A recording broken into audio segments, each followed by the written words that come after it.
Welcome to today's video. Today I am doing my end of year wrap up for my pre-K son. He turned 5 in December, and so this last school year we were really focusing on pre-K skills to prepare him for kindergarten and this upcoming homeschool year. If you're new here, my name is Ashley. I'm a homeschool mom to 3 kids. I have 11 and 9-year-old daughters, and obviously my son, whose video is today. I've already done my daughter's wrap-up videos. They wrapped up 5th grade and 3rd grade this last year, so those videos have already been done, and I will link them down below. You would think that pre-K would have been the easiest for me to film and share, but honestly, it's been the hardest. So this is weeks after I filmed those. I'm actually sitting in my normal filming area, which I haven't sat in so long. I've just been filming at my desk, but let's try to get through. I have a whole stack. One major reason it's so hard for me to remember everything I used with my son is I didn't use Homeschool Planet for him this year. If you don't know, Homeschool Planet is an online planner that I absolutely love, and I use that for my older daughters to plan all the curriculum, everything, because I wasn't set on a specific curriculum, and my son, we weren't really consistent with doing school all the time. It just didn't make sense to plan it out, but now I'm regretting it because I'm like, what did we do? I have no idea. So I just walked around our homeschool room and I'm like, I think this is everything we used. There are some things I know that I probably mentioned and I'm not sharing because we either don't use them or they're in a box or bin somewhere and I don't know where they are. So let's jump in. Let's talk about things. No specific order. These are all resources and things I used for my 5-year-old pre-K son. First up is Bob books. Obviously in pre-K and leading up to kindergarten, a big focus of ours is learning to read. One, because he has an interest to learn to read. He has been picking up books. He's been trying to read things on TV. He's been asking us how to spell things. And so when all those signs are happening, it's a sign for me. We're going to teach you how to read. I taught both my daughters how to read using Bob books, and so it just made sense to flow into those. So I absolutely love Bob books. I'm going to talk more about Bob, their whole system, in just a minute with something else when I get to that later in the pile. There's tons of ages. This is the collection 1. This is for beginning readers. So very simple, easy books. We were also using some of the Abeka readers. We are not using the Abeka curriculum. I looked at that, the K4 curriculum, and it just wasn't for us, but I do like their readers.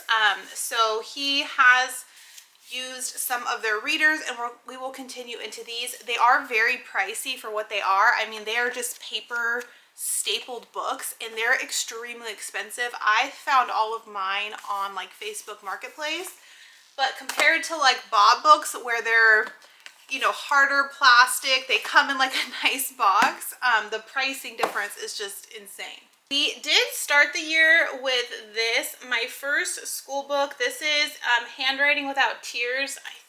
I think there might be one level before this, or maybe this is the first, I don't know. I'm not a huge Handwriting Without Tears fan for handwriting in general, and I did not buy the teacher book, and so we were just kind of using this, we would open up a page and he would just trace stuff. He did okay. We were not super focused on handwriting this year, and so it was never a huge thing. I may grab this and have him work through a few more, but there's other handwriting programs, so we are not going to continue with Handwriting Without Tears. I may have him finish up this book, but I don't really have anything good or bad to say, except I just don't like this handwriting program in the long run, so it just doesn't make sense for us to continue on with it. I've shared this a lot in resources for preschool, pre-K. This is the ABC Here Do Learn to Read uppercase letters. This is really good for kids who need physical motions to remember things. So it has the letter and a sound. And then you do something. So with T, and you tap the air, and so this helps with them recalling it. So if I'm like, Nico, what does T mean? I can tap the air.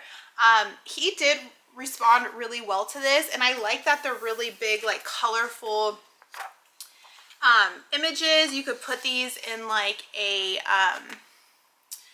You could put them in the laminated sheets and like make it like flip through. Again, this is something that we didn't grab a ton towards this year, which is kind of weird. We used it a lot more in his preschool year.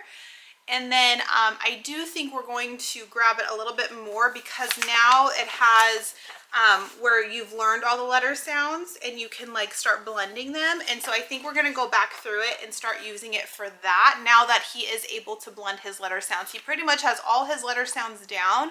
It's just the blending is what we're working on. This was something I think I did a review on. I think Timberdoodle sent it to me. It's just a really good handwriting practice workbook. They have tons of pages to practice handwriting. I don't think he's at this level yet for handwriting practice, but I like that it's in color.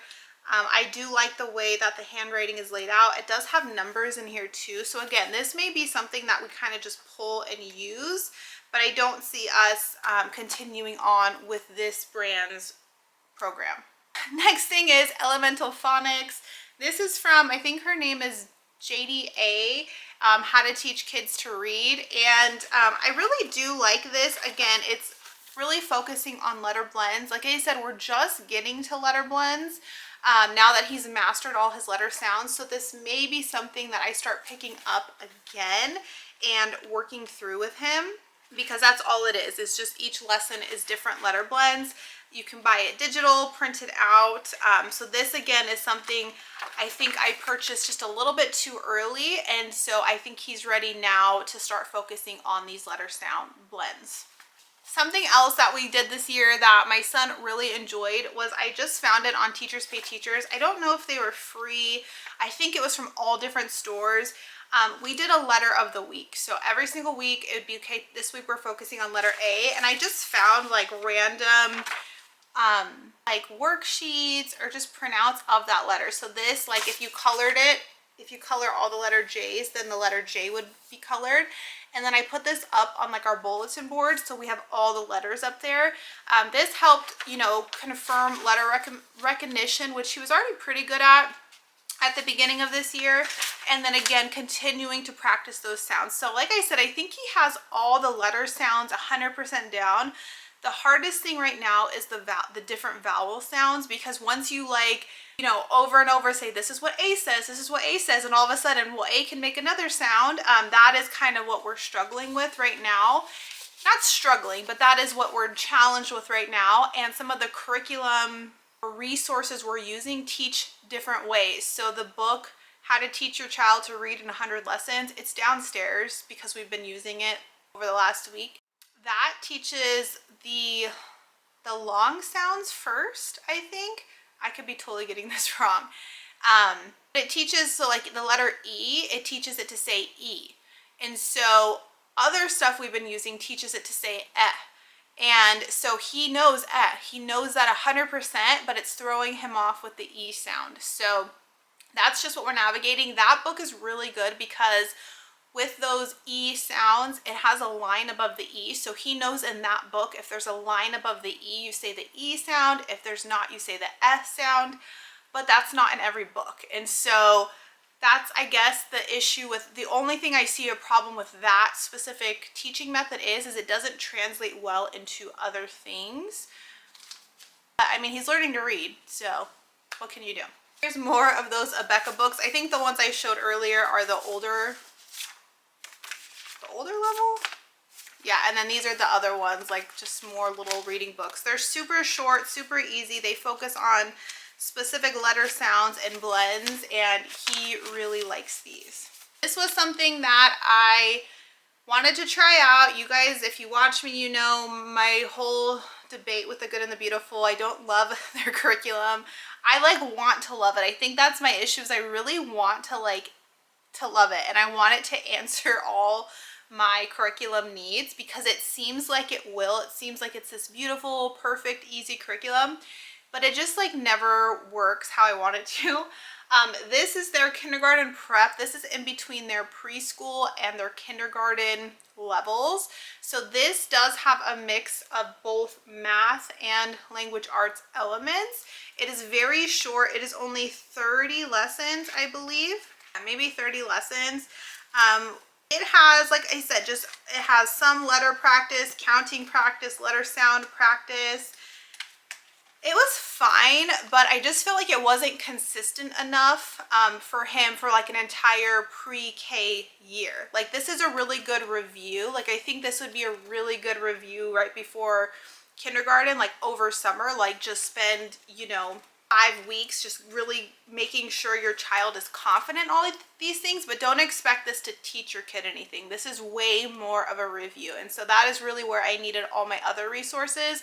We would work through this, we would take a break, and then we'd go back to this. So all of this is definitely more of a review. I will say all of the songs that The Good and the Beautiful has, which are free on their app, so you don't actually need to buy this to get their songs, my son really enjoyed. And so I will say the songs are something that worked really well, but this I could give or take. I don't think it made a huge difference in our homeschool this year and didn't do enough to really like enhance any of his skills that these other resources were doing better at, if that makes sense. So I would not, if I had another 5-year-old, if we were doing pre-K again, I would not recommend this. I would use those the other resources that we've been using.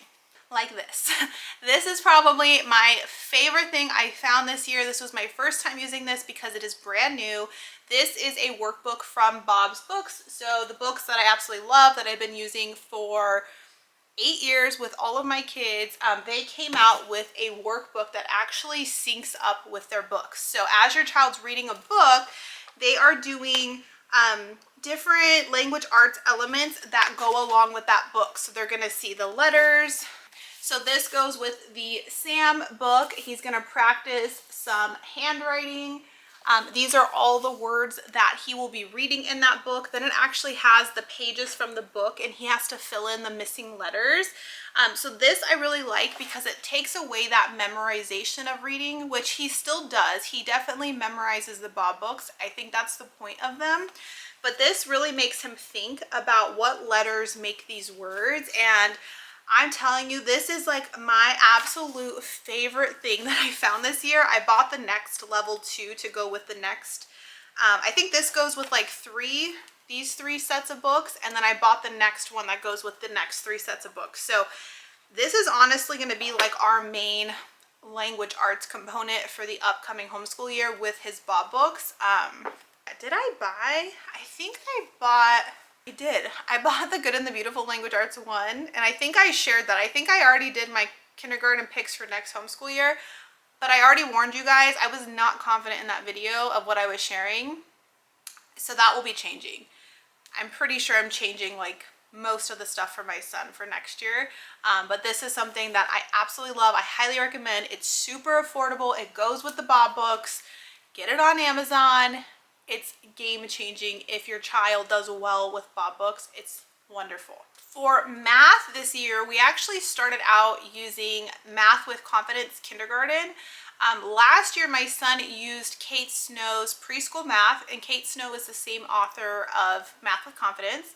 We loved preschool math. He did so great. He has such good math foundations from using that book. And it's actually a book. It's more of a book for you as a teacher. So I was like, well, if she wrote that, then kindergarten Math with Confidence would make sense. I will point out right off the bat, my son excels, blows my mind away sometimes with what math he can do. So anyway, so we tried Math with Confidence. It did not work for us. It did not work for me as a teacher. I don't have enough prep time. I did not like the separate teacher and student book for him because he needs, when I have his attention, I literally have 10 minutes to get through a lesson. I don't have time to prep things. I don't have time to be switching between books. So unfortunately, Math with Confidence just did not work out for us. I went to Math K from The Good and the Beautiful. Again, not my favorite curriculum. I don't mind their math for the lower levels for K1 and 2. I think it's fine. And it's what we needed, right? Like, what did I just say? I need it to be quick. I need it to be open and go. If I have 10 minutes of his attention, that's where we can get a lesson in.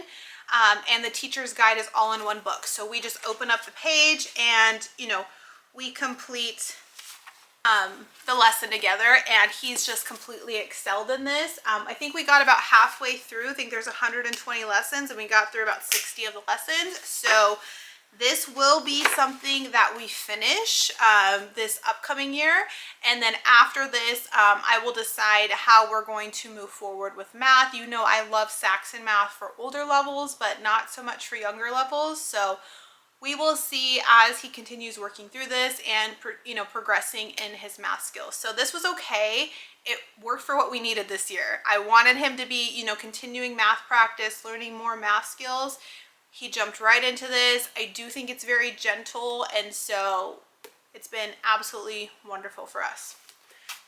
And then for science, we started using kindergarten science from Sunlight. I started it halfway through his pre-K year because I knew we only do science maybe like once a week, and so I just didn't see us being able to finish this throughout the entire kindergarten year. So we got through like the first like 2 units, I believe, which was about 10 weeks. We learned about ants and reptiles, and he absolutely loves this. There's like, it's a literature base, so there's always like little books you read. There's activities, there's labs that he does. I'm doing a whole review on this very soon, so I'll get more into that. Little worksheets.